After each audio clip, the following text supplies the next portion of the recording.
سلام به بیننده های عزیز ترابران و ممنون از اینکه ویدیوهای ما رو دنبال میکنید.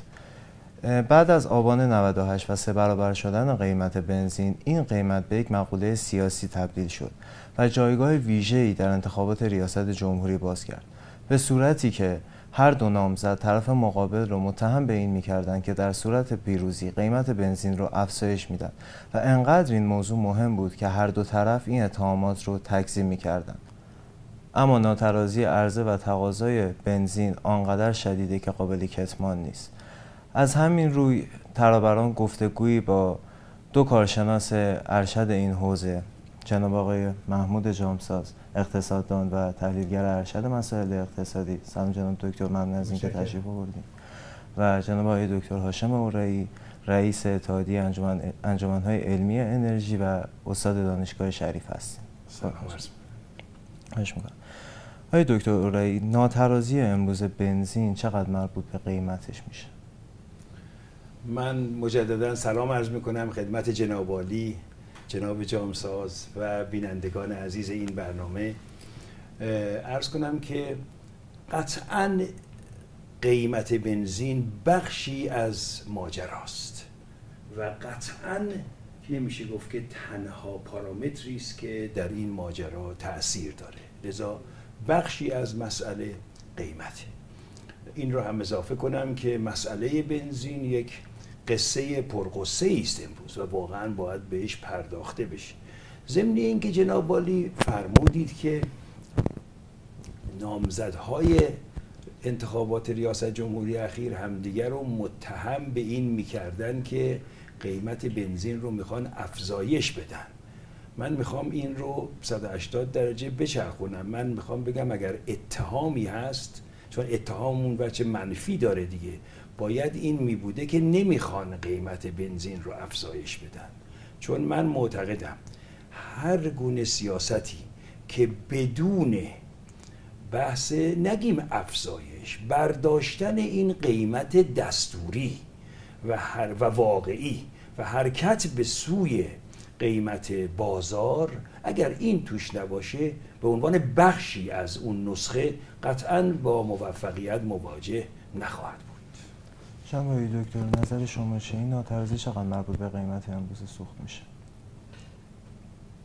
بندم سلام عرض میکنم خدمت شما جناب اورایی. من با نظر جناب اورایی در مورد این که به هر حال مصرف که این ناترازی رو به وجود آورده مخصوصا در سالهای اخیر بخشش مربوط به قیمت هست و عوامل بسیار زیاد دیگه‌ای در این قضیه دخیل هستند که به نظر من خیلی مهمتر هستند، مثل قیمت دلار، مثل تورم و ناترازی بودجه و مسائلی از این دست. اما اینکه بگوییم که قیمت دستوری باید برداشته بشه یک حرف منطقی است. در یک اقتصاد آزاد، در یک اقتصاد سلامت که بر پایه اصول و الزامات علمی شکل گرفته و اقتصاد به سیاست گره نخورده و اقتصاد رانتی و فسادآلود نیست و اقتصاد نفتی نیست و اقتصاد دستوری نیست و اقتصاد ایدئولوژیک نیست، این برداشتن قیمت‌های دستوری به اعتقاد من خود به خود انجام میشه. کاملا.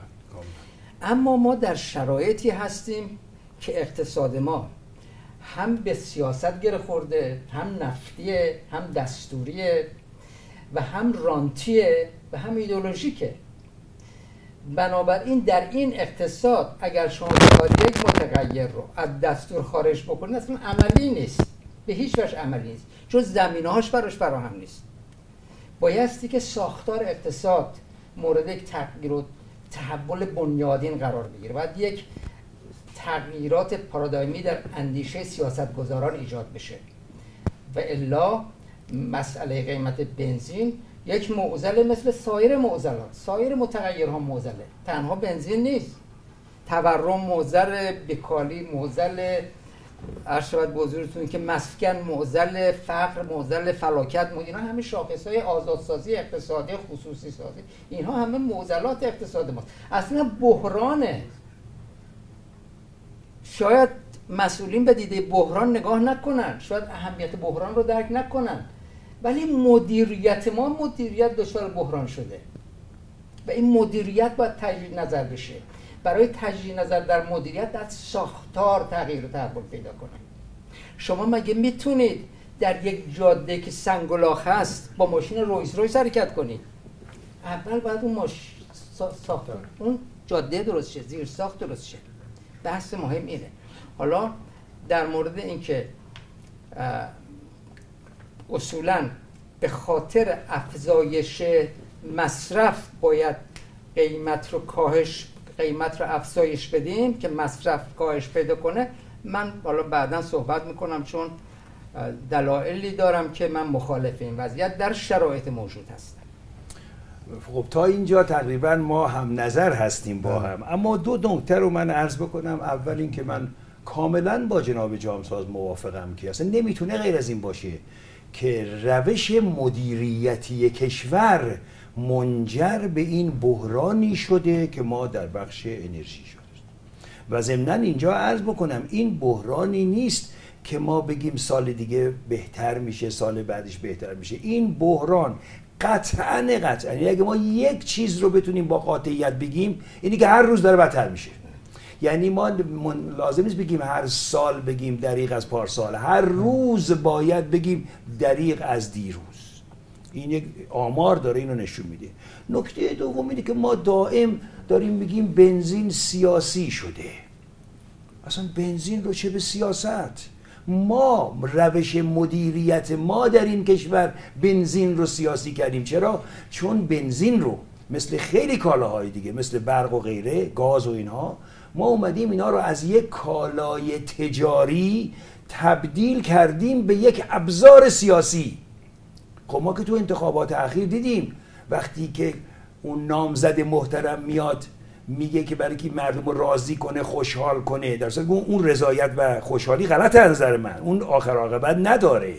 میاد میگه من قیمت بنزین رو گرون نمی کنم، داره در واقع دستور میده به اقتصاد اگر رها کنه قیمت میره بالا و این باعث میشه که این کالا سیاسی بشه و اتفاقا به نظر من شاید بشه گفت همون گام اولی که ما در مسیر اشتباه نهادیم اینه که ما بنزین رو به یک کالای سیاسی تبدیل کردیم. چون به محض این که ما بنزین رو به یک کالای سیاسی، به یک ابزار سیاسی تبدیل میکنیم، یعنی دیگه قوانین مسلم اقتصادی رو میذاریم کنار. نتیجه میشه این. من آمار عرض بکنم. شنبه همین هفته اعلام شد که 140 میلیون لیتر مصرف بنزین بوده. خب تولید ما ظاهرا حداکثر 118 میلیون لیتره. یعنی ما همین الان با یک، حالا ناترازی کلمه خیلی به حساب جذابشه وگرنه این کسریه، این واقعیت کلامی کسری کم بوده. ما یعنی یک روز 22 میلیون لیتر کمبود بنزین در این کشور است. خب از کجا میاد؟ یا باید وارد بشه و یا باید از ذخایر استراتژیک مصرف بشه.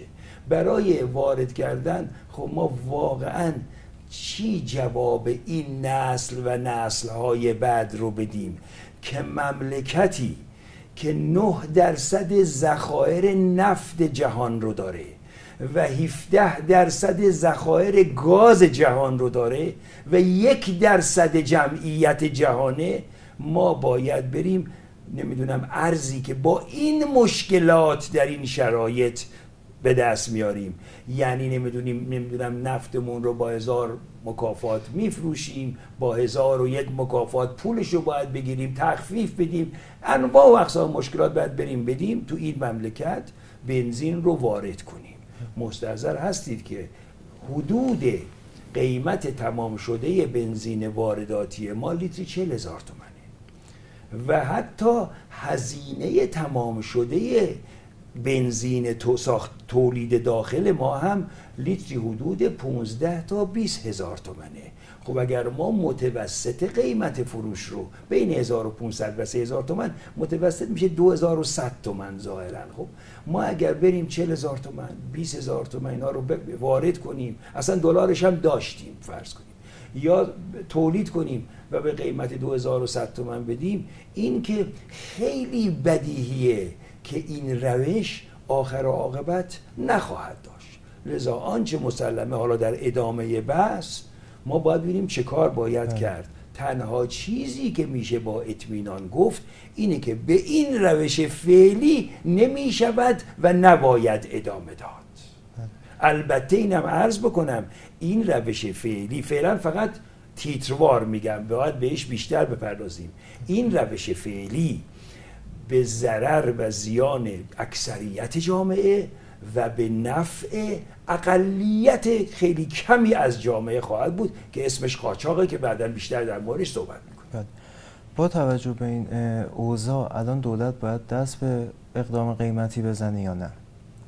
دولت باید یک بسته، یک پکیج، یک نسخه باید تشکیل. عرض کردم ببینید شما وقتی به دکتر تشریف میبرید میگه نسخه میده، این نسخه یک آیتم نداره، میگه این قرص رو باید بخوری، این شربت رو باید بخوری، این آمپول رو باید بزنی، شربت تلخ، قرص سخت، آمپول درد داره. من بعید میدونم که آدم به دکتر مراجعه بکنه و شکلات به آدم بده.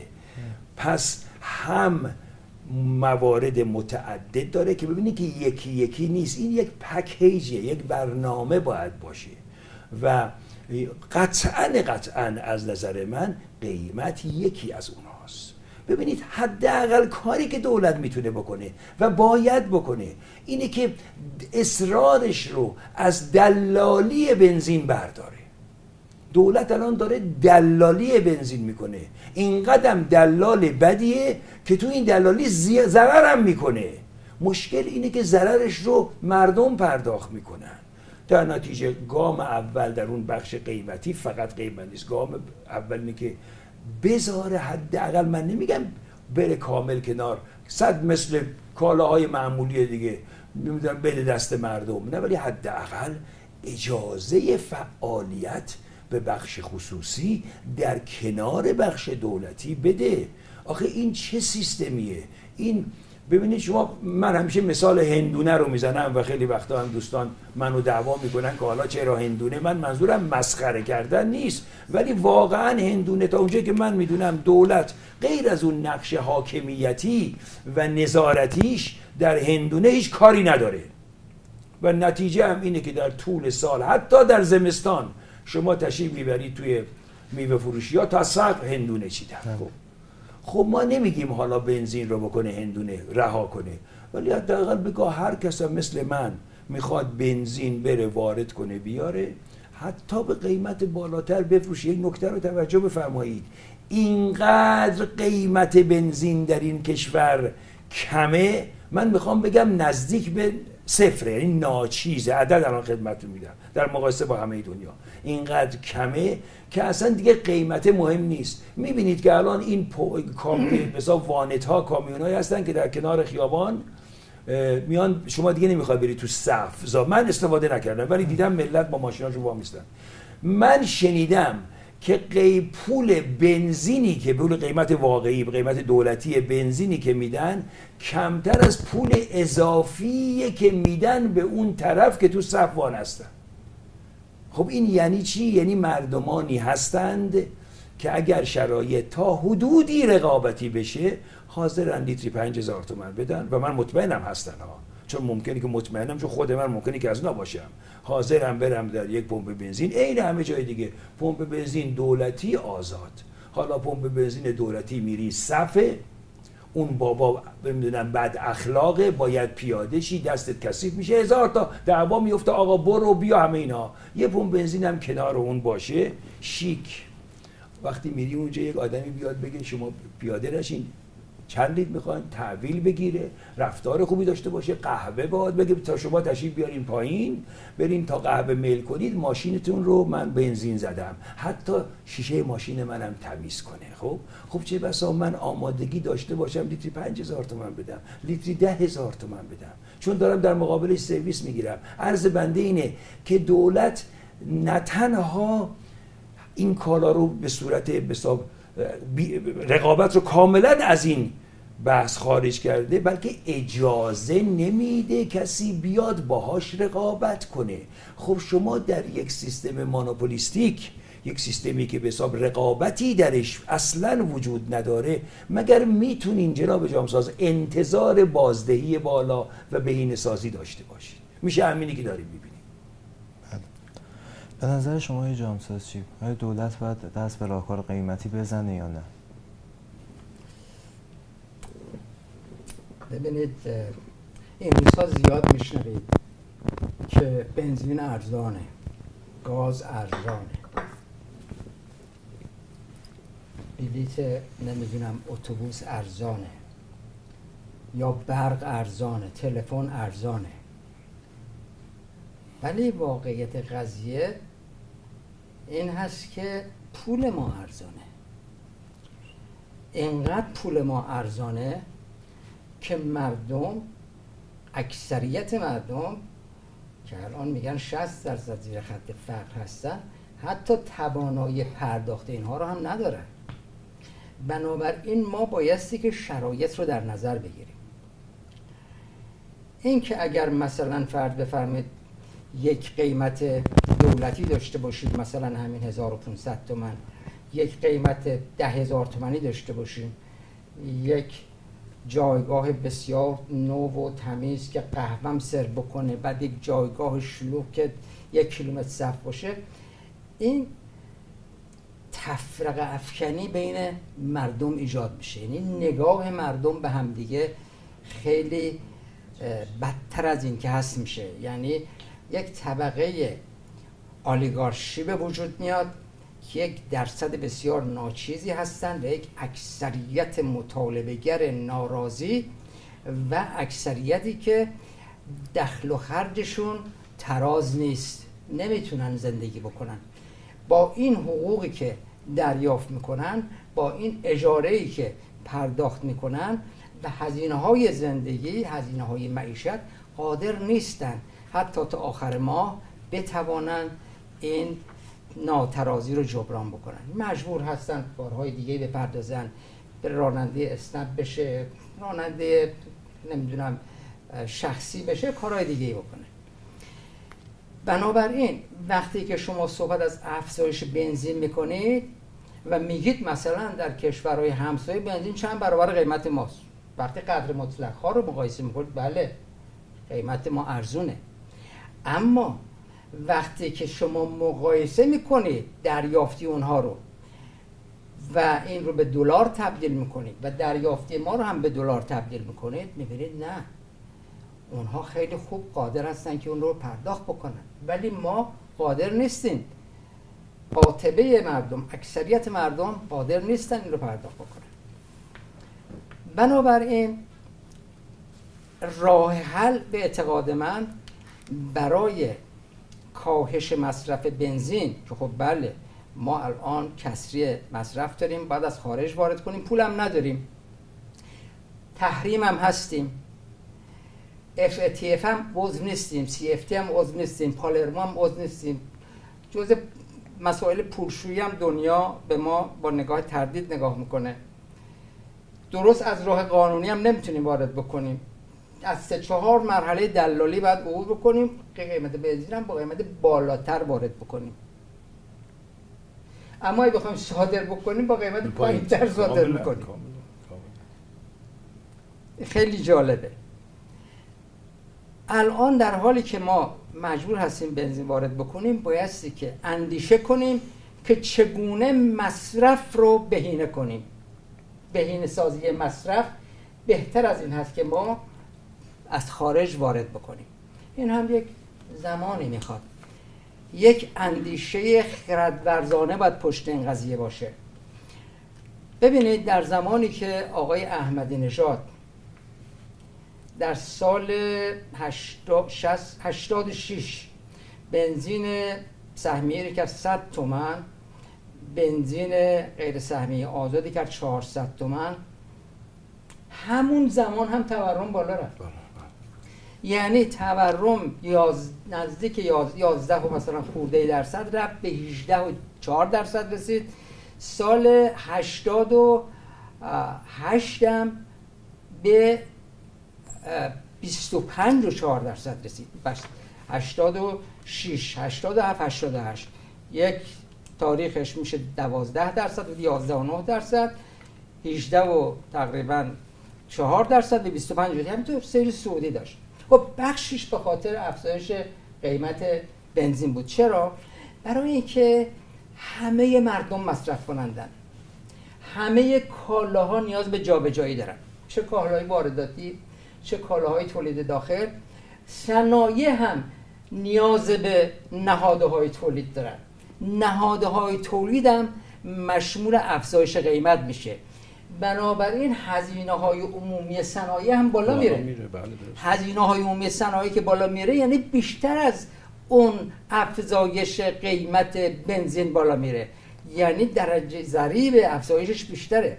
بنابراین بخشی از این افزایش تورم مربوط به افزایش قیمت بنزینه. کما اینکه یک سروی شده بود در سال 1395 توسط یک مؤسسه پژوهشی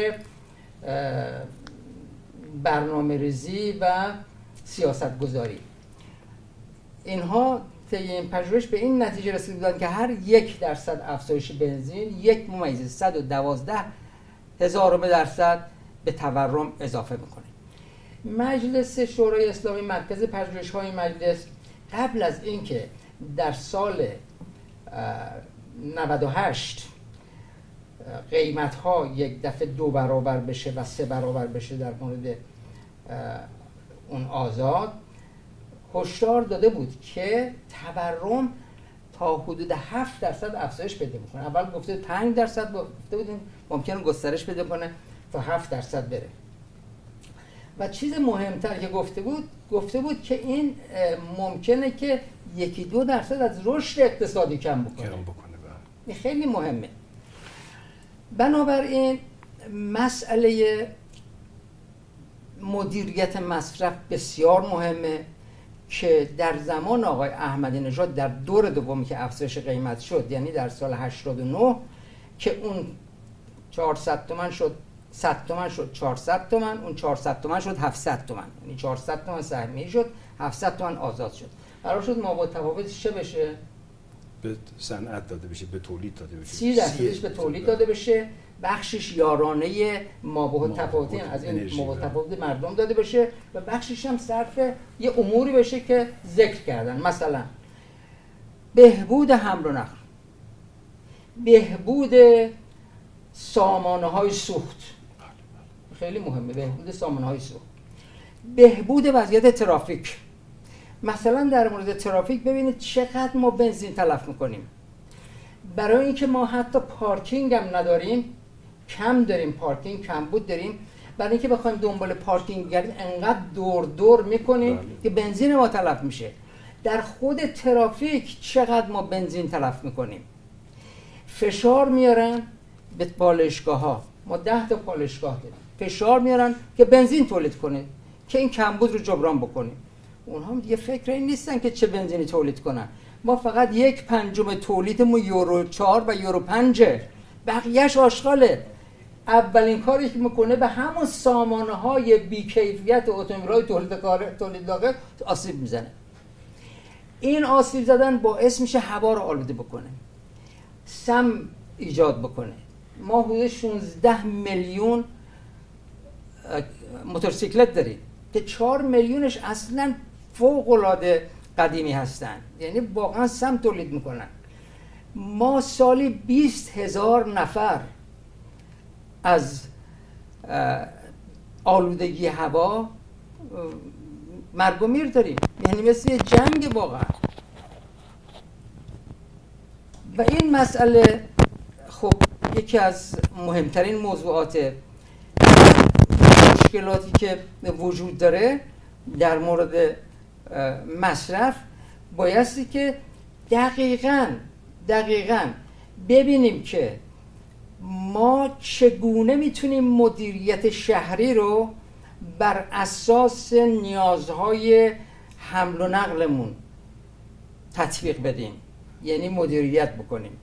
که الان متاسفانه من این رو در مدیریت شهری نمیبینم، در هیچ شهرداری نمیبینم. شهر ول شده. الان 14,400,000 نفر در تهران جمع شدن. آخه این تهران ظرفیت نیمی از این رو داره در بهترین موقعش، در بهترین حالتش. از روستاها میان به شهرها، مرکز شهر، از میان به شهرها، از شهرها میان به مرکز استانها، از استانها میان به تهران، از تهران هم یه عده میرن به خارج از کشور.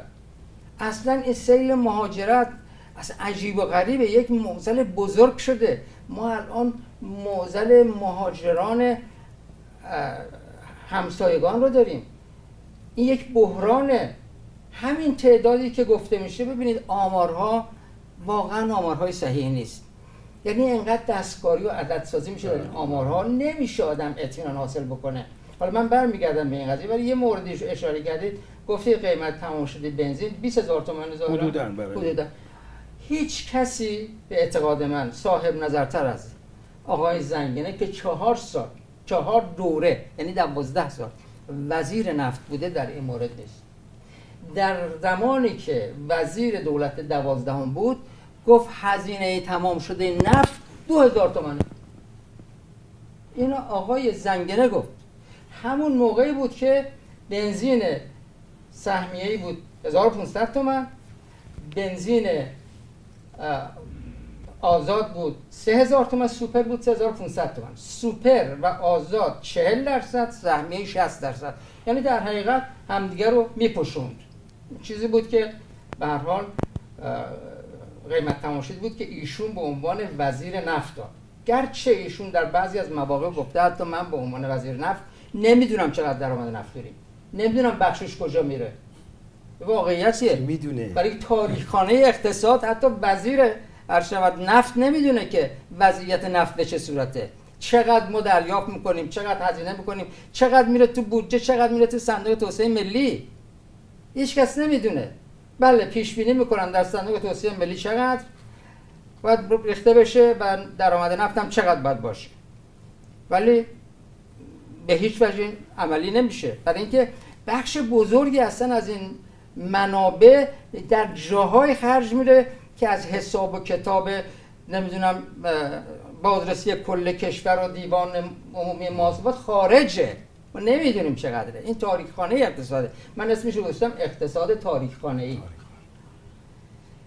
علایه حال برمیگردیم به موضوع خودمون که عرض کردم در این زمان که بخوایم ما مصرف رو کنترل بکنیم باید راههایی رو برای کنترل مصرف داشته باشیم. اگر هم قرار بشه یک روزی با فشار بخوایم قیمت رو افزایش بدیم، باید در شرایطی باشه که حداقل یه مقدار مناسب باشه. نه در سال 98 که ما در سال 97 اردیبهشت ماه ترامپ از برجام خارج شد، تمام شرکتایی که ما قرارداد داشتن همه یا رفتن یا اگرم چیزی آوردن برداشتن و بردن. توتال 4 میلیارد دلار قرارداد بسته بود رفت از این مملکت و یک رکودی ایجاد شد. و در سال 96 که ما 9.6 تورم داشتیم که جالب بود، یعنی تک رقمی بود. در سال 97 که ترامپ رفت رسید به 31% و در سال 98 رسید به 42%. در یک همچین زمانی که ما رشد اقتصادیمون هم یک سالش -4 بود، سال 98 -7 بود. یعنی از اول دهه تا سال 98 ما 47% هم رشد منفی سرمایه ثابت داشتیم. در یک همچین شرایطی که رکود اقتصادی حاکمه، رشد اقتصادی منفیه، حساب سرمایه منفیه، رشد سرمایه ثابت وحشتناک منفیه، تورم هم بالاست، تحریم هم هستیم، آمدیم یک دفعه 2 برابر 1500 تومان کردیم که تازه 2 برابری که این بیشتره، چون 700 تومان میشه 1400 تومان، 3 برابر هم اون یکی رو اضافه کردیم. آخه با چه منطقی؟ اینها تاثیر داره در تورم. وقتی میگیم تاثیر داره در تورم یعنی سطح عمومی قیمت ها رو بالا میبره، چون این تولید رو، هزینه‌های عمومیش رو بالا میبره و درآمدها به اون وضع افزایش پیدا نکرده. ما ارزش پولمون انقدر پایین آمده که دیگه قدرت خریدی برای کسی نمونده. من یه محاسباتی کردم آقای اورئی، من محاسبه کردم 1000 تومان سال 1357 ارزش در پایان 1402 شده 7,112,000 تومان رو. میدونید چجوری محاسبه کردم؟ ما CPI 1402 رو نداشتیم، یعنی اعلام نشده، اما تورمش رو داشتیم. تورمش رو بانک مرکزی نامه رسمی نوشته به قوه قضاییه برای محاسبه مهریه و سایر دیون، چون باید به روز پرداخت بشن، 52.3% در صورتی که مرکز آمار اعلام کرد که حدود 40 و خورده درصد. این برای یه سال بوده فقط، یعنی یک سال 52.3%. پایان سال 1402. البته من این رو در روزنامه عصر اقتصاد مفصل گفتم، بانک مرکزی جوابیه داد که من اشتباه میکنم و من باز ارشد قاطعانه با ارقامی ثابت کردم که نه این وضعیت درسته، دیگه جوابی نشدیدم. CPI 1402 رو نداشتن ولی تورم رو داشتن. CPI 1401 رو هم داشتن. چقدر بود؟ 640.225. چون این دو رقم رو داشتم اون رقم رو در بردم 975.22. از این طریق من محاسبه کردم که 1000 تومان شد 7,112,000 تومان الان. یعنی ارزش پول ما نسبت به خودش در 45 سال 7000% اومده پایین. در برابر دلار 8000% اومده پایین.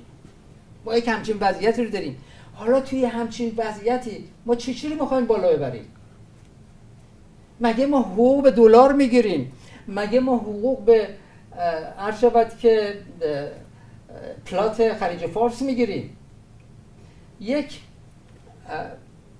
سروی دیگه، یک پژوهش دیگه هم شده بود از طرف بانک جهانی در سال 2005، حالا چندین سال پیشه، کمتر از 20 سال پیش، که اگر ایران بخواهد انرژیش رو به قیمت‌های جهانی بفروشه، تورمی که ایجاد میشه 30.5%. اون موقع الان با این رشد تورمی که ما داریم خدا میدونه سر به کجا میزنه این تورم ما. نمیشه، هم چیزی امکان نداره. بنابراین افزایش نرخ بنزین رو من صلاح نمیدونم با توجه به شرایطی که ما در این کشور داریم. فقط تنها کار این هست باید مدیریت مصرف کرد، اون هم از طریق واقعا نهادهایی که اراده بهینه کردن مصرف رو داشته باشه، چون همچین اراده هایی اصولا در این کشور وجود نداره. همه دوست دارن که اون کسانی که صاحبان قدرت هستن، اون کسانی که از رانت استفاده میکنن، اون کسانی که مهات در مثلث ثروت و اطلاعات هستن، اینها دوست دارن که تورم باشه. یکی از بزرگان اسمش حالا من فراموش کردم، نمیدونم شاید اشتباه کنم، شاید پوپر بود، میگفت کسانی که از دشمن سود میبرند دوست ندارن دشمن از بین بره، دوست دارن همیشه دشمن باشه. کسانی که از تورم سود میبرند دوست ندارن تورم رو برطرف بکنن، چون اینا کاسبان تورم هستن. کسانی که از تحریم سود میبرند دوست ندارن تحریم برطرف بشه، چون کاسبان تحریم هستن. اولیگارشی هایی به وجود اومدن در ایران که اصلا ثروتشون سر به فلک میزنه. این ثروت باعث توزیع ناعادلانه ثروت شده. یک عده بسیار کمی صاحب بالاترین درصد ثروت شدن، یک عده کثیری صاحب کمترین درصد ثروت شدن. این نمیشه. تا کی میخواد ادامه پیدا کنه؟ مردم ناراضی میشن. مردم ناراضی شدن. شما هر روز میبینید در شهرهای مختلف کشاورزان، پرستاران، دانشگاهیان، فرهنگیان، شرکت نفتی ها، شرکت فولادی ها، سایر کارگران، کشاورزان، اینها همه دارن اعتراض میکنن، فریاد میکنن مطالبات ما چی شد. اینها مطالباتشون رو میدانی کردن، اعتراضاتشون اقتصادیه ولی دیر رنگوی سیاسی به خودش میگیره، مثل سال 98 داره میشه. چرا اینجوری بکنید؟ چرا اینقدر مردم باید اذیت بشن که اینقدر صداشون بلند بشه؟ شما رفتید این همه هزینه 40 کردید در حالی که مسئول کمیسیون کشاورزی مجلس میگه ما هنوز امسال 65% مطالبات کشاورزان رو ندیدیم. کشاورزی سال دیگه چجوری نهادهای تولید تهیه کنن؟ سال کمبود کشاورزی رو برمیشیم، کمبود منابع ارشد که کشت صنعت کشاورزی رو برمیشیم. این نمیشه. یه فکر اساسی باید کرد. برای حفظ نظام هم که شده باید تغییرات کلی در اقتصاد ایجاد بشه. اقتصاد رو باید از سیاست جدا کنیم. آقا در دنیا این کارا رو کردن. مگر در ویتنام 20 سال جنگ نبود با آمریکا؟ وقتی که جنگ تموم شد الان آمریکا بالاترین شریک تجاریشه. چرا؟ برای اینکه صلح رو در خارج میخواست، ارتباطات تجاری، روابط مسالمت‌آمیز، از این طرف در داخل ثبات اقتصادی و تجارت آزاد، مردم مشارکت بکنن. الان بالاترین حجم تجارتش با آمریکاست. تقریبا 5 برابر ما حدوداً تولید ناخالص داخلی داره. یک کشوری مثل ویتنام، مگر کره جنوبی اینطور نبود؟ مگر چین اینطور نبود؟ بعد از مرگ ماو دانگ شیاپینگ مگه چه کرد؟ همین کاری که ویتنام کرد اونم کرد. یعنی همین نسخه رو که اون اجرا کرد ویتنام هم اجرا کرده. یعنی هر کشوری که این نسخه رو اجرا بکنه، یعنی ثبات اقتصادی در داخل، آزادی اقتصادی در داخل، آزادی به مثابه توسعه. خودتون میدونی که آمارتیا سن میگه اصلا آزادی قبل از توسعه است. آزادیه که عدالت میاره. بعد آقای جان رالز میگه عدالت به مثابه انصاف. اینا با هم دیگه سلسله زنجیر ارتباط دارن. اینا نباشه توسعه اتفاق نمیفته. بنابراین باید در این کشور نگاه به توسعه عوض بشه. این نگاهی که ما الان به توسعه داریم میدونید از کجا سرچشمه گرفته؟ در مقدمه قانون اساسی وقتی که اقتصاد رو گفته یک وسیله است که بسیار خطرناکه، چون وسیله میتونه استفاده ناجور ازش بشه. همون که شما گفتید استفاده از نمیدونم ابزاری، استفاده ابزاری میتونه از تورم استفاده بشه برای نابود کردن طبقه متوسط. یه وسیله است. میتونه از تورم استفاده بشه برای نابود کردن طبقه متوسط که جامعه مدنی برچیده بشه، اعتراضات برچیده بشه، مسئولیت اینجا خردورزی نباشه. چون شاخصه خردورزی خردمندی 3 چیزه. 1 تردید، 2 پرسش، 3 نقد. این وظیفه خردمنده. خیلی از نظام‌ها نمیخوان همچین چیزی رو. خردمند رو نمیخوان. باید باورها رو قبول کرد. باورها رو بایستی که اعتقاد داشت. چون این باورها همونطور که در قرون وسطی بود، حکومت کلیسا میگفتن حکومت از جانب الله و تمام باورها باورهای ثبوتی هست. اینا غیر قابل تغییره. برای همین هر دانشمند یا حرفی زد میکشتنش، میگفتن تو جادوگری. باید نهادها عوض بشه. ما وقتی که یک اندیشه رو ایجاد میکنیم، یک نهادی رو ایجاد میکنیم در مثلا 100 سال گذشته، این نهاد با تغییر و تطور زمان تغییر پیدا میکنه. اون نهادی که ما درست کردیم اون ضوابطش خودش رو باید با این تغییر و تطور هماهنگ بکنه، بلا از این نهاد عقب میمونه. ما در قرن 21 داریم زندگی میکنیم. در قرن 21 نمیشه پاسخهای 200 سال پیش 300 سال پیش داد، نمیشه. یکی از آقای ویلفراند میگه سقوط تمدن‌ها زمانی است که بزرگان قوم به پرسش‌های جدید پاسخ‌های کهنه بدن. ما نمیتونیم با قوانین 100 سال 200 سال 400 سال 800 سال پیش پاسخ نیازهای امروز رو بدیم. باید اینا رو عوض کنیم، باید فکر کنیم، اندیشه کنیم، از این باورها تخلیه بشیم. این باورها مثل یک پرتقال است که توی بطری هست که داستان صادق هدایت بذرالدین که اگه بخواین از این بطری بکشیم باید بشکنیم بطری رو، باید این پوسته رو بشکنیم، این باورها رو بریزی بیرون و با دانش و آگاهی به مسائل نگاه بکنیم. جهان بینی رو باید عوض کرد. اینجوری که نمیشه مملکت با وعده و وعید و شاید که خبر درمانی اداره کرد. برای جلوگیری از قاچاق در مرزهامون باید چه اقداماتی انجام بدیم؟ این یکی از دلایلی که عده‌ای برمی‌شمارن برای افزایش قیمت بنزین برای همین جلوگیری از قاچاقه. میگن اگر قیمت بنزین خیلی کم باشه لب مرز قاچاق میشه با قیمت بالاتر و سودش رو قاچاقچی‌ها میبرن و کمبود بنزین هم که ما داریم بایستی که وارداتمون رو بیشتر بکنن. البته ما ستاد مبارزه با قاچاق در همه موارد داریم، ارز داریم، مواد مخدر داریم، بنزین داریم، ولی هیچ کدوم از این ستادها واقعا در رسالت خودشون موفق نبودن. دیگه مثلا فرض بفرمایید که نه ورود نه خروج، نه ورود قاچاق نه خروج قاچاق. مثلا فرض بفرمایید در مناطق آزاد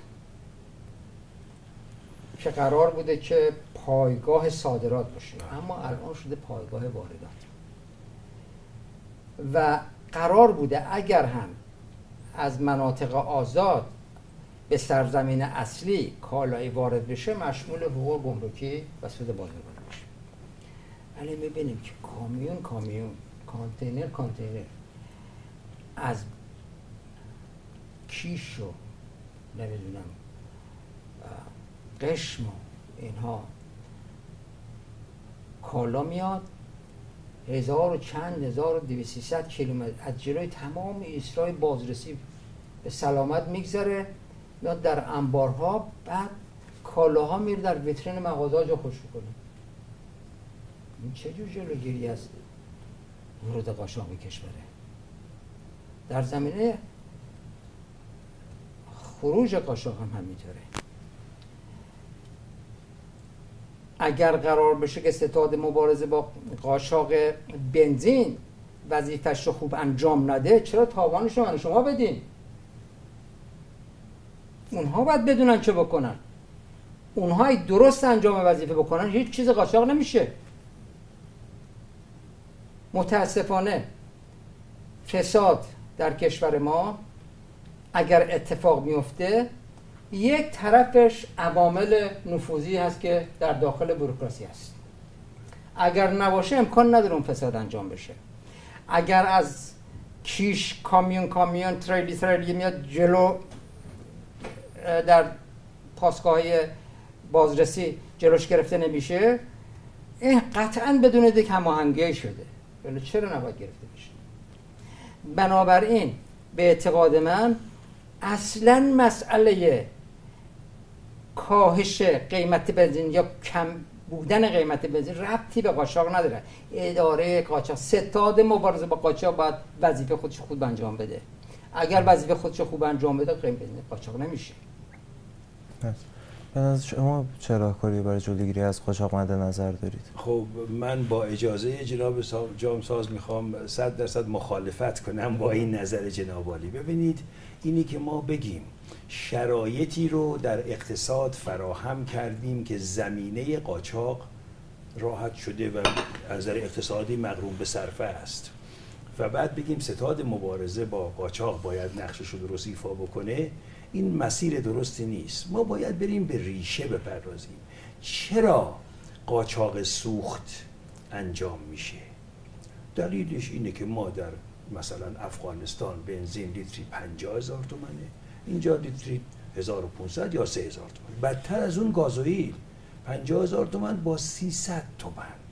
شما هر کار بکنید این قاچاق شکل میگیره. لذا حالا اینجاست که من عرض میکنم که اگه هر کسی میخواد وزیر باشه، میخواد وکیل باشه، میخواد دولت باشه، هر کسی، هر نهادی که اعلام کنه که برای اصلاح وضعیت سوخت مایع ما باید به سیاست‌های غیر غیبتی بسنده کنیم، این دانسته یا ندانسته و خواسته یا ناخواسته داره شرایط قاچاق سوخت رو فراهم میکنه.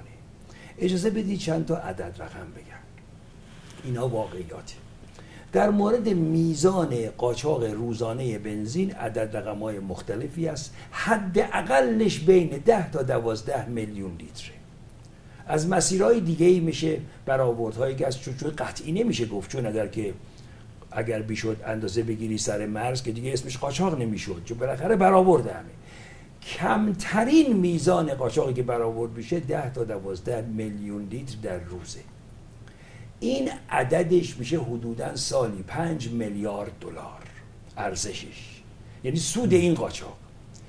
این میشه معادل سالی 300,000 میلیارد تومان.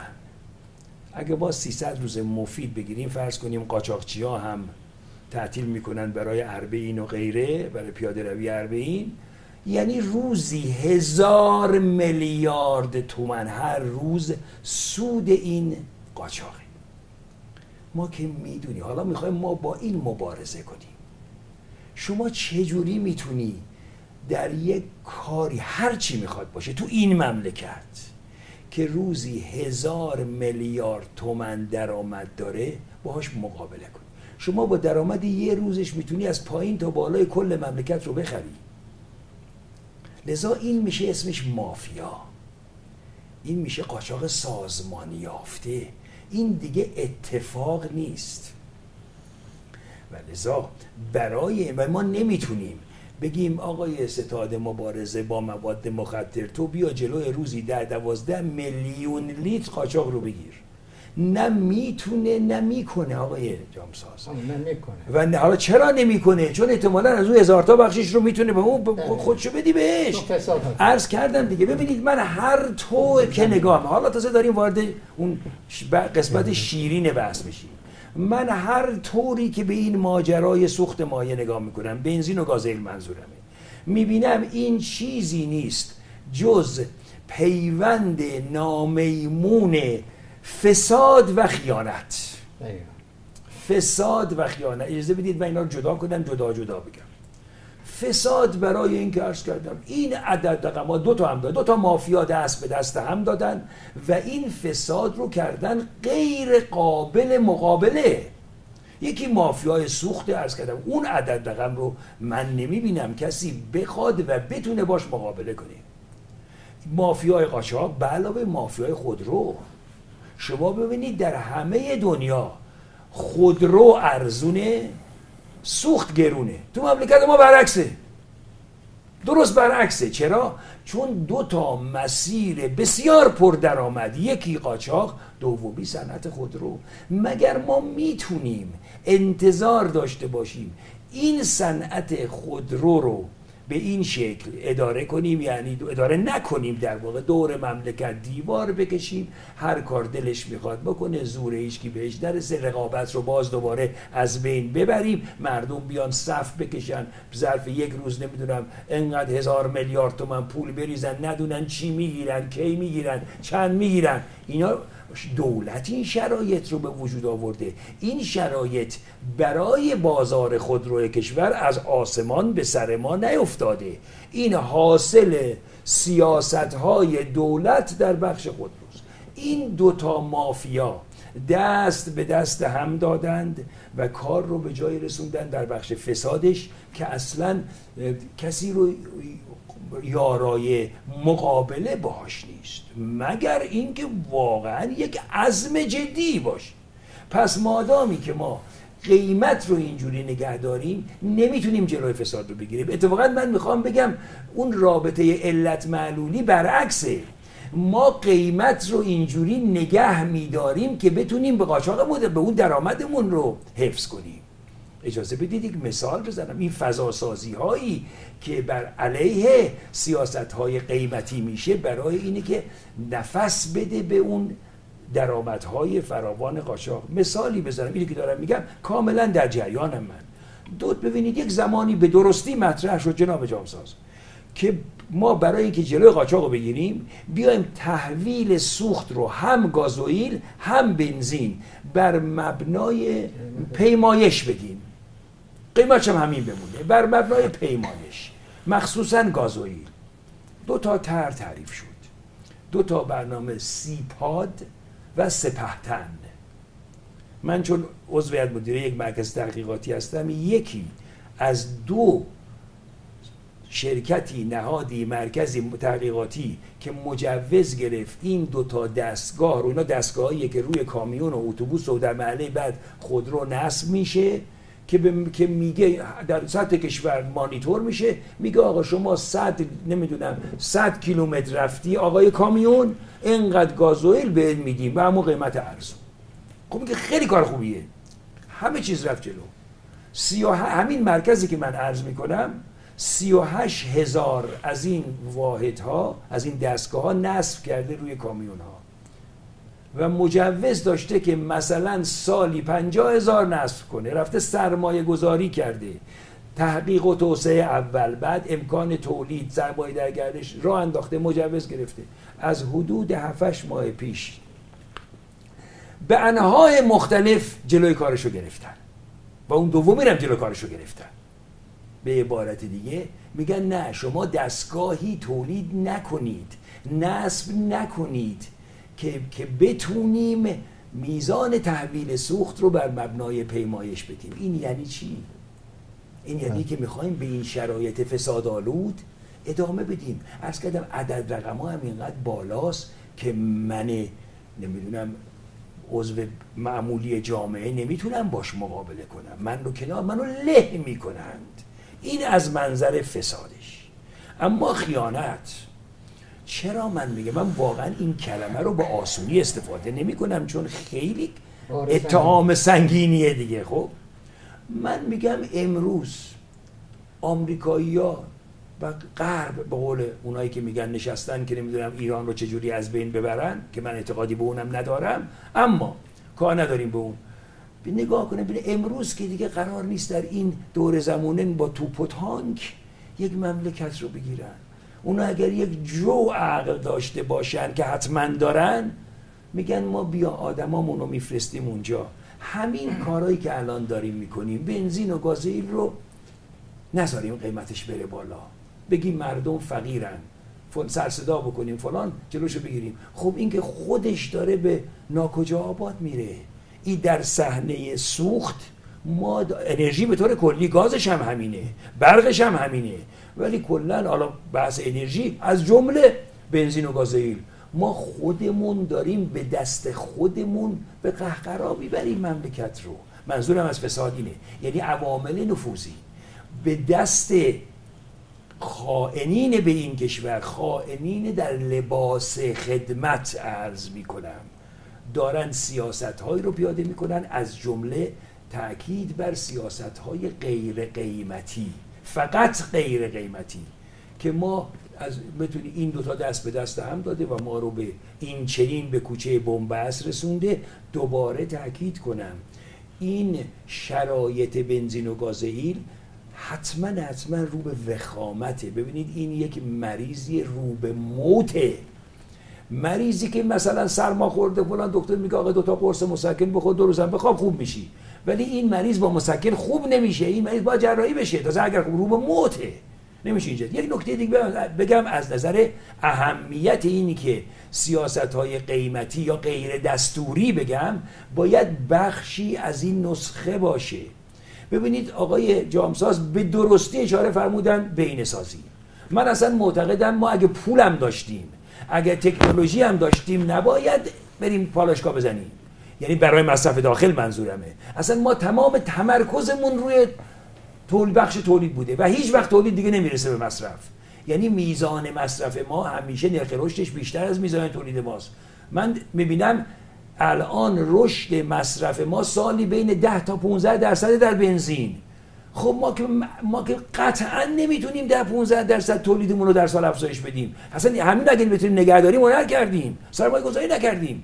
ببینید 140 میلیون لیتر اگر بگیریم 10-15% میشه حدود 17-18 میلیون لیتر در روز. خب چقدر طول میکشه؟ چقدر پول میخواد؟ ما که نمیتونیم. پس من معتقدم یکی از بخش‌هایی که یکی از آیتم‌های اون نسخه باید انتقال و شیفت تمرکز از تولید به مصرف باشه. یعنی بریم سوی بهینه‌سازی مصرف. من با جناب جامساز کاملا موافقم. اون چیزایی که ما امروز نمیدونم به شرکت و سازمان و غیره بهینه‌سازی مصرف داریم، اونا همه کار میکنن غیر از بهینه‌سازی مصرف. اونا چیزایی که دارن، ساختمون و نمیدونم دفتر و دستک و ماشین و راننده و اینا همه درسته، ولی کار بهینه‌سازی اگه انجام میشد کار به اینجا نمیرسید. البته یک چیزی بگم، در این شرایط قیمتی اصلا امکان، من میخوام خرابترش کنم کار رو، اصلا امکان بهینه‌سازی وجود نداره. چرا؟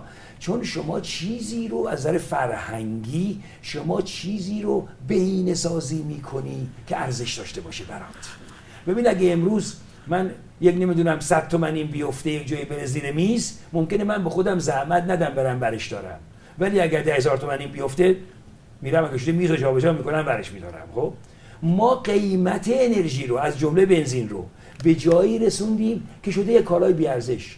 در مورد کالای بی ارزش هر چی میخواد باشه، باز بگیم هندونه، بگیم آقا هندونه کیلو 1 قرون، و به مردم بگیم مردم وقتی میخواین هندونه بخورین حواستون باشه وقتی پوست میگیرین نمیدونم از اون هندونه به روی پوستش نمونه. من به شما قول میدم اگر هندونه امروز بشه کیلویی یا دونه 1 قرون فرض کنیم، مردم فقط همون لایه 1 سانت بالای قسمت خوبشو میکنن میخورن، بقیه‌شو میندازن دور، چون کالا بی ارزشه. ما که نمیتونیم کالا رو بی ارزش کنیم و بعد انتظار بهینه‌سازی داشته باشیم در شرایط فعلی. از نظر اقتصادی بهینه‌سازی مصرف یک واژه مسخره است. لذا جمع‌بندی بکنم، دوباره تاکید میکنم، اولا سیاست قیمت باید حتما در اون نسخه باشد، ولی حتما نباید تنها بخش اون نسخه باشد. اما اجازه بدید من 2 تا نکته رو در مورد فرمایشات جناب جامساز عرض بکنم. همه میگن، منم مکررا شنیدم، درستم میگن که مگر ما حقوقمون رو به دلار میگیریم که بنزین رو به دلار بزنیم. 2 تا نکته داره. اولندش که اشاره فرمودن ما پولمون بی ارزش شده. پول بی ارزش شدن یعنی مملکت فقیر شده. خب مگر وقتی که ما دولتمون تصمیمات اشتباه میگیره، هر جای دنیا هر دولتی تصمیمات اشتباه میگیره، مردمش در نتیجه اون تصمیمات اشتباه فقیر میشن، مگر فقط رئیس دولت فقیر میشه؟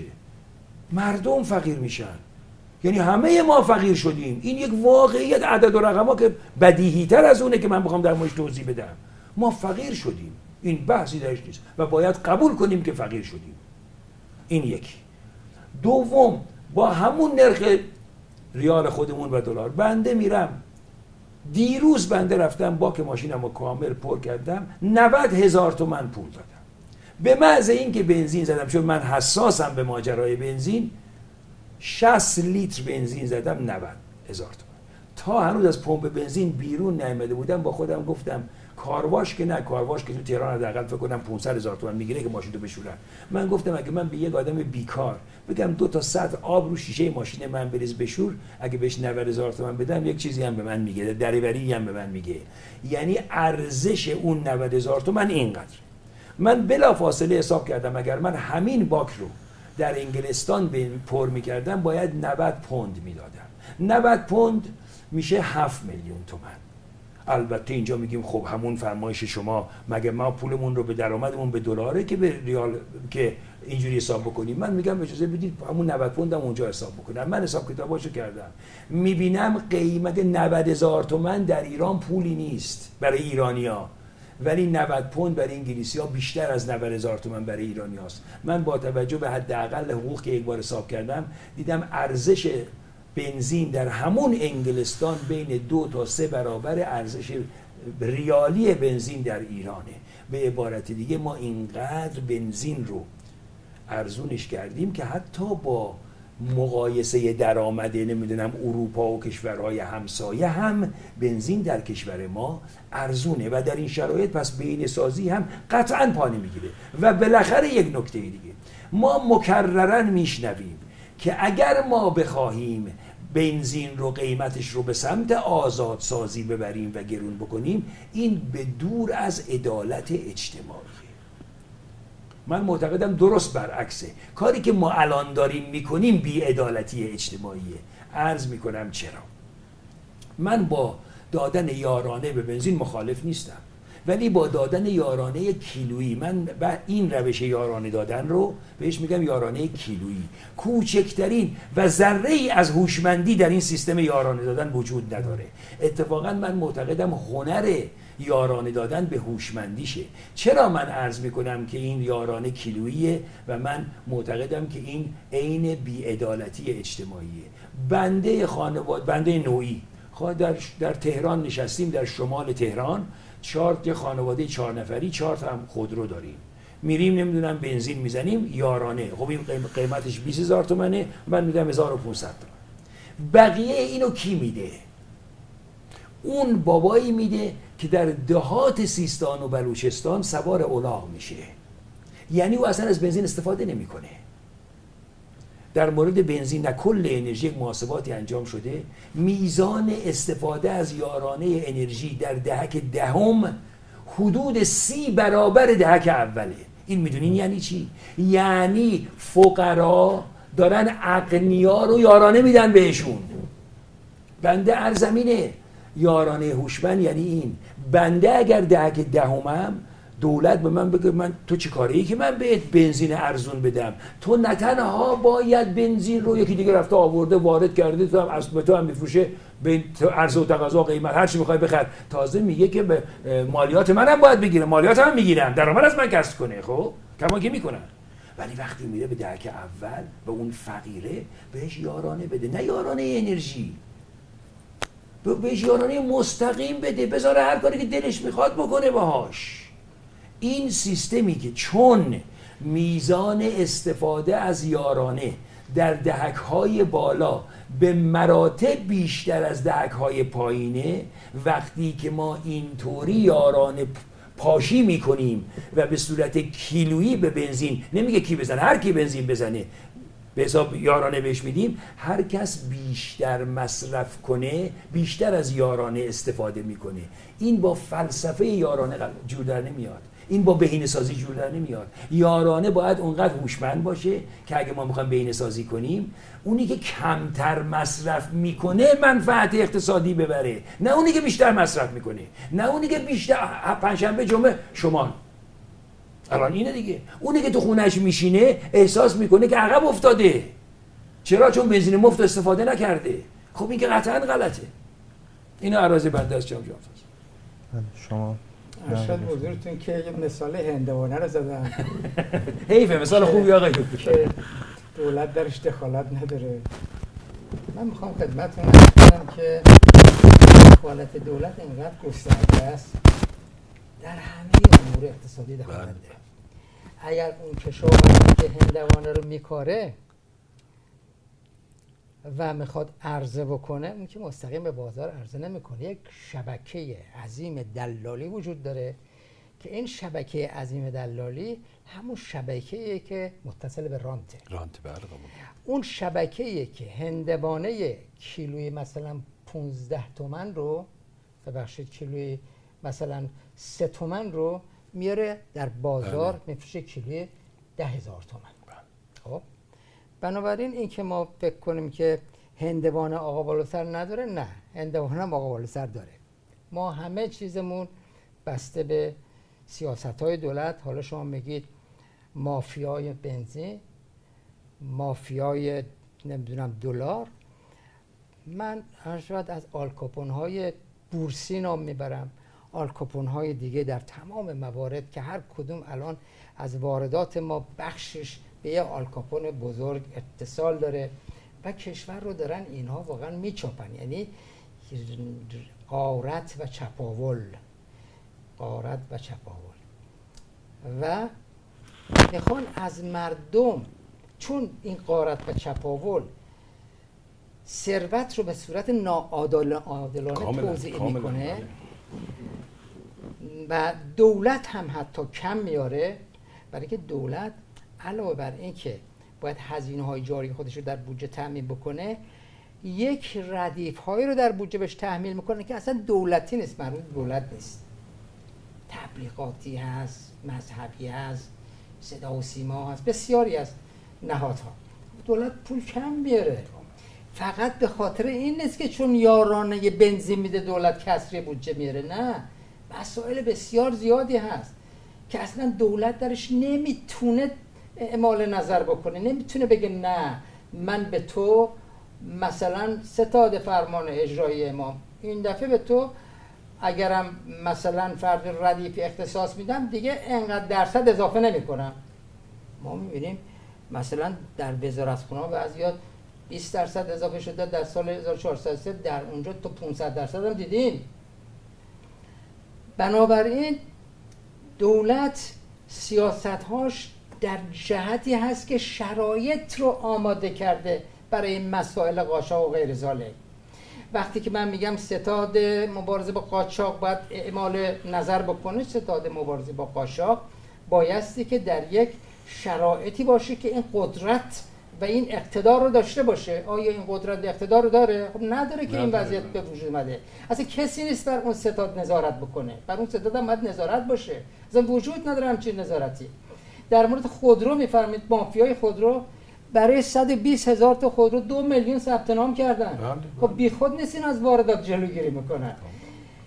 اعلام کردن خودروسازها که در ماه 3,000 میلیارد تومان زیان میکنن. یعنی در ماه 100,000 میلیارد تومان زیان میکنن. در ساعت میشه چقدر؟ 4 میلیارد تومان زیان ساعتی میدن. اینها با این همه درآمد، با این همه پشتوانه‌های مالی، با این همه حمایت‌های دولتی، چجوری زیان میبینن؟ آخه چه فسادی در این سازمان هست که اون وقت میاد این خودروهای بی‌کیفیت رو تحویل مردم میده. آقا در زمان احمدی نژاد مگه یکی از برنامه‌های هدفمندسازی یارانه‌ها این نبود که سامانه‌های سوخت رو درست بکنن؟ سامانه‌های سوخت ما الان 3 برابر سامانه سوخت موتورهای همکلاس خودش داره مصرف میکنه. اگر سال 89 این کار کرده بودن، از 89 تا 1402 چقدره؟ بوده 13-14 سال دیگه.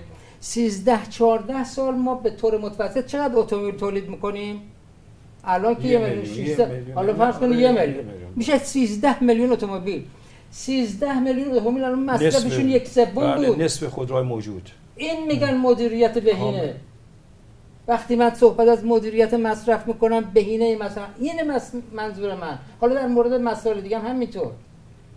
بنابراین چرا مسئله رو قیمتی بکنیم؟ ما اگر فرض بکنیم همین الان بیایم موافقت مردم هم جلب بکنیم، هیچ واکنش و عکس العملی هم مردم نکنن، بنزین 1500 تومانی بکنیم 4000 تومان. خب سال دیگه تورم 50% رو چیکار کنیم؟ و میگین قاچاق نمیشه. خب اگه نکنیم چی میشه آقای دکتر؟ ببینید من گفتم ببینید سیاست ها باید یک مجموعه یک نگاه توسعه گرا باشه. نمیتونیم ما اینها رو شعبه نمیشه، امکان نداره. اینا همه به یه جا وصله، به ساختار بیمار و معیوب اقتصاد دولتی سیاسی رانتی ایدئولوژی، به اونجا وصله. اونو باید درستش کنیم. ما نمیتونیم در این ساختار حرکت کنیم. این یک چیز واضحیه. من اگر اعتقاد داشتم، اگر برآورد میکردم، پیش بینی میکردم که دست نزدن به قیمت، یعنی بدون اینکه قیمت رو به سمت آزاد شدن ببریم، راه حل وجود داشت و این نسخه بدون قیمت قابل شفا پیدا میکرد اون مریض، من نفر اولی بودم که به سمت سیاست‌های غیر قیمتی میرفتم. ولی واقعا اعتقاد دارم که نمیشه، هر روز داره بدتر میشه. ببین اونایی که میگن به قیمت دست نزنیم بیان جواب بدن که سال دیگه تکلیف چیه، سال بعدش تکلیف چیه. خواهش می‌کنم. آقای گورباچف بله. وقتی که به رئیس کلیه پروریسی دفتر مرکزی حزب کمونیست که بعد شد رئیس جمهور، اولین رئیس جمهوری بود که در دارک شوروی دید خیلی وضع اقتصادی خرابه دیگه، همه هزینه ها رفته نظامی شده، هزینه های برون مرزی نظامی مثل 20 سال جنگ با افغانستان، ببرک کارمان و مسائل این چنینی، ضمناً رشد اقتصادی بسیار نامتوازن در زمینه کشاورزی، در زمینه صنعت بسیار پایین، مردم گرسنه. خب یک اقتصاد متمرکز دولتی آمد دو تا برنامه اصلاحی اقتصادی و سیاسی. اصلاحات اقتصادیشو به نام پروستریکا که مردم رو مشارکت بده در اقتصاد، مردم آزاد باشن، تصمیم گیری‌ها رو مردم محول بکنه. در مورد مشارکت سیاسی هم هر شاید که به نام گلوسنست، بله، این که هر دو به شکست مونده. چرا؟ برای اینکه اون اندیشه سوسیالیستی بود، در ساختار سوسیالیستی می‌خواست اینا رو نمیشه کاملا قبول. قالب غلطه، قالب اشتباهه. حالا شما می‌خواید در این قالب بگید قیمت رو بریم بالا، قیمت بیاریم پایین، ثابت، بابا نمیشه، باید اصل قضیه درست بشه. این اقتصاد باید از این سیاست جدا بشه، این اقتصاد باید آزاد بشه، باید حق مالکیت برای مردم محترم باشه، آزادی داد و ستد باید وجود داشته باشه. ما ببینیم ما نمیگیم اقتصاد آزاد، اقتصاد آزاد هیچ جای دنیا وجود یک چیز آرمانیه، ولی میشه به سمتش رفت. کاملا. آدم اسمیت سالها پیش گفته که دولت تاجر خوبی نیست. خب نیست دیگه، ثابت شده. بدیهیه. خب بابا اگر تاجر خوبی نیستی چرا انقدر دخالت‌های نامطلوب در اقتصاد میکنی؟ و یه مقدار اقتصاد رو باز بذار، درجه آزادی اقتصادی رو باز کن، مردم بیان، بخش خصوصی بیاد. بخش خصوصی موتور محرکه توسعه اقتصادیه. وقتی بخش خصوصی ناتوان باشه، ضعیف باشه، معلومه رشد اقتصادی هم پایین میاد، هیچ بحثی نداره. شما نگاه کنید افزایش قیمت بنزین تورم رو میبره بالا یا نمیبره؟ آیا تورم رشد اقتصادی پایین نمیاره؟ خب چرا میاره دیگه؟ حالا فرمایشون تموم شد. آخه اون برش اینجوریه. من پیشنهاد مشخصم اینه که دولت بیاد این هزینه سنگینی رو که در قالب یارانه بنزین به صورت غیر هوشمندانه میده، این رو بیاد 10% 20% رو هوشمندانه به قشر آسیب پذیر بده، مابقی رو اجازه بده قیمت نه یک شبه، تو یک برنامه 5 ساله به سمت واقعی شدن بده. این باعث میشه که من و شما تو پمپ بنزین پول بیشتری بدیم، در نتیجه دولت اون یارانه رو کمتر بده، پول میمونه. اون پول رو چه کار کنه؟ اینجا اون اصل مطلب این امای اینه که این پول رو نره اون کارهایی که شما فرمودید بکنه، اون پول رو بره مثلا میگم از کمبود، از افزایش نقدینگیش جلوگیری کنه. دولت هم گوش کرد و قبول. خب همون اگر باید بکنه، اگر این کار رو بکنه بعد تورم میاد پایین، یعنی نه اینکه بعد بره خرج اینا بکنه به قول معروف. من عرض کردم که در بسیار از کشورهایی که به هر حال نظام‌های خاصی دارن تورم دولت ساخته است. بله دلیل داره. بله. در حال میلتون فریدمن تورم به وجود میاد که به هر حال هزینه‌های دولت رو جبران بکنه و به هر حال مردم بله روز به روز آثارش رو می‌بینن. کما اینکه ما آثارش رو داریم می‌بینیم. شما حساب بکنید ببینید، میگیم که قیمت بنزین از مثلا سال 98 تا الان تغییر نکرده ها. اما سایر خدمات دولتی همینطور چرا خاموش رفته بالا. شما ببینید هزینه پست چقدر شده، هزینه تلفن ثابت فقط آبونمان شده 20000 تومان، بخواید تلفن کنه نکنه. هزینه گاز، هزینه برق برای من 3 سال پیش 35 تومان، الان 240 تومان. چند درصد اضافه شده؟ مترو از 1200 تومان شده امسال 4500 تومان. چند درصد؟ تورم هر سال مثلا معدل بگیریم 42% تو این 5 سال بیشتر 42% 43%. میشه چقدر؟ میشه تقریبا 150%. این میشه 400%. هزینه مترو 400% اضافه شده. چرا اینا رو توجه نمی‌کنید؟ قیمت خدمات دولتی چرا خاموش همینطور رفته بالا، مردم نمیدونن چجوری دارن پول میدن. هزینه‌های اینترنت اصلا وحشتناک شده. خب آقای جانفراز، اینی که همه چیه دیگه اینقدر گرون شده، این که دلیل نمیشه که ما همه اون مشکلات رو با ثابت نگه داشتن قیمت بنزین حلش کنیم. این که بدتر میشه که هم میره قاطی بقیه میشه. بنزین یک کالای استراتژیکه. بنزین با تمام وجود شهروندان در ارتباطه. یعنی یه آب کسی میخوره، این آب مشمول نرخ اشکال نداره. چه اشکال داره؟ ببینید برای اینکه قیمت ها رو سریع تحت تاثیر قرار میده، قیمت ها سطح عمومی قیمت ها رو بالا میبره، طبقه بیچیز و فقیر بدبخت‌تر میشن، طبقه پولدار وضعیت بهتر. در تورم کسانی میبرن که صاحب املاک و مستقلات هستن. بله قبول. ولی کالاهای غیر منقول، کالاهای غیر مبادله‌ای بهش میگن غیر تجاری، نمیشه واردش کرد نه صادرش کرد. ولی مردم دنبال یه وجب جا میگردن، نمیتونن پیدا کنن. اجاره ها وحشتناک شده، حاشیه نشینان الان 20 میلیون شده. قبول دارم همه اون مشکلات رو. چه جوری میتونه ببینید شما گفتید 90 تومن برای من مثلا چیزی نبود، والا برای خیلیه. نه من 90000 تومان ایران رو با 90 پوند تو انگلستان با توجه به درآمد این دو ملت دارم مقایسه میکنم. 90000 اون درآمدش میرسه، اون هزینهش. ببینید در عربستان 2000 تقریبا $200 معدل دستمزد، اما تحقیقاتی که به عمل آوردن با $1110 هزینه ها رو میتونن زندگی بنابراین میتونه بنزین 61 سنتی رو بپردازه خیلی راحت. در آمریکا بنزین 91 سنته، ولی $211 هزینه 8 ساعت کاره. بله. در اینجا این هزینه 8 ساعت کار که 211 مساویه با معدل درآمد یک فرد ایرانیه، بوده 220 تا، حداقل رو نمیگم، حداقل 136 تا، مساویه با معدل درآمد یک ایرانیه یک روزش.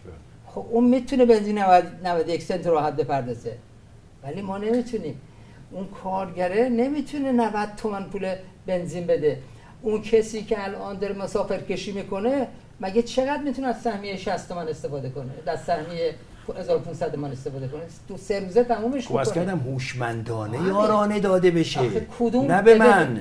یک برنامه رو شما مثال برای من بزن تو این مدت، تو این 40 ساله که تدوین شده باشه، بر اساس اصول علمی اجرا شده باشه، از مسیر منحرف نشه. عقل اینو میگه باید کار بشه، نشه میشه همینی که الان هستیم. شده دیگه. خب نه من میدونم ولی نباید ادامه بدیم توی مسیر. میخوام بگم، میگید شما حالا ممکنه 5 ساله طول بکشه، اصلا برنامه‌های طویل مدت در ایران قابل اجرا نیست. همش دنبال طرح‌های کوتاه مدت میگردن.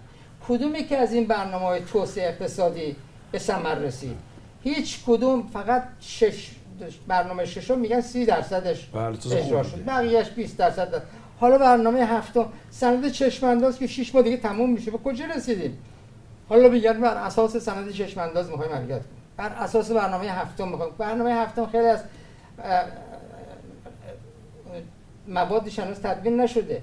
ضمناً چجوری وقتی که ما کسری بودجه داریم، کسری در تنگناهای ارزی قرار گرفتیم، میتونیم سالی مثلا 150 تا 200 میلیارد دلار جذب سرمایه کنیم که رشد اقتصادی مثلا 8% داشته باشه. اصلا امکان پذیره؟ نه اون که رویاست. رویا واقعا اون که اصلا بحثی درش نیست. که برنامه‌ریزان در رویا زندگی میکنن، توهم زده اینها رو. وقتی که بودجه رو می‌نویسن، برای که بودجه رو تراز بکنن، دچار توهم درآمد میشن. هی درآمدا رو میبرن بالا، بابا امسال 1122 میلیارد تومان برای مالیات برنامه‌ریزی کرد. کی میخواد این مالیات بده؟ بنده و شما کسبه، بخش خصوصی واقعی. مگه اینجا امریکاست که مثلا یه دفعه اپل بیاد 14 میلیارد دلار مثلا در سال 2021 مالیات بده؟ اینجا بنیاد مستضعفان چقدر میده؟ میده مالیات. بله چقدر میده؟ اعلام بکنه. خیلیاشون معاف هستن. خب کی میخواد مالیات پر کنه؟ آخرش هم کسری میاره. نتیجه چی میشه؟ تورم بارش رو دوش مردم.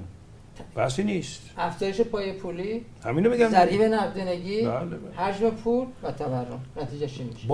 آخر قضیه بارش رو دوش مردمه. آن چیزی که مطمئن هستم من اینه که ماجرای کسری بنزین رو با شوک درمانی نمیشه درست کرد.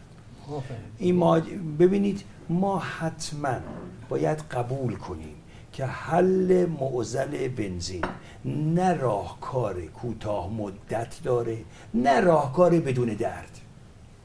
برای حلش نه خود نسخه که میشه قابل حله، ولی یه پیش شرط هایی داره.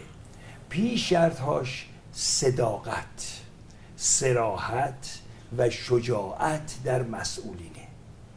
دوباره بگم اینا هر سه باید باشه. این کار برای که شروع بشه نه حل بشه. صداقت، صراحت و شجاعت یعنی چی؟ یعنی صادقانه با صراحت تمام و در نهایت شهامت بیان بگن ما مسیر رو در این بخش اشتباه رفتیم، اشتباه کردیم، حالا هر کار بخوایم بکنین. اگه حالا بالاخره بنده رو نمیدونم اعدام کنید، بنده نوعی اعدام بکنید، ولی حل نمیشه. حالا بیان درست کنیم. برای که بدون همدلی مردم این کار جمع نمیشه. شما هر سیاستی، هر نسخه‌ای در بخش بنزین و گازوئیل بکشید، بنویسید، اجرا هم اگر بخواد بشه، بخوام یک شبه بدون درد و بدون همدلی و همراهی جامعه باشد، محاله. و من شخصا هیچ کدوم از اون سه تا پیش شرط رو تا امروز ندیدم و در نتیجه تا وقتی که اون شرایط حداقلی فراهم نشه، هر روز ببینید وضعمون از این نظر بدتر خواهد. قبول دارید آقای دکتری؟ نه عرض بدم حضورتون که این که بیان بگیم ما اشتباه کردیم، این یک بحث عجیب و غریبیه.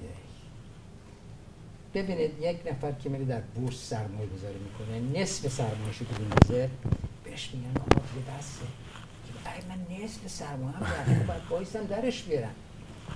به اسفران ناصری که جمله قشنگی داره، میگه چگونه به تاولهای پاهایم بگم راهی که اشتباه آمده این دیگه نرو. بله برگرد. توجه کنید، اون کسی که بیاد بگه من اشتباه کردم، اون یک انگیزه بسیار قوی باید، یه ابرمرد میخواد. آقای قبول دارم من، نباشه همینه. و اگر یک همچین چیزی باشه که من اشتباه کردم، باید تمام این ساختار رو بریزه به هم. بله راه دیگه نداره. تمام این ساختار رو از نو بسازه. نمیتونه از آخر شروع کنه، باید از اول شروع کنه.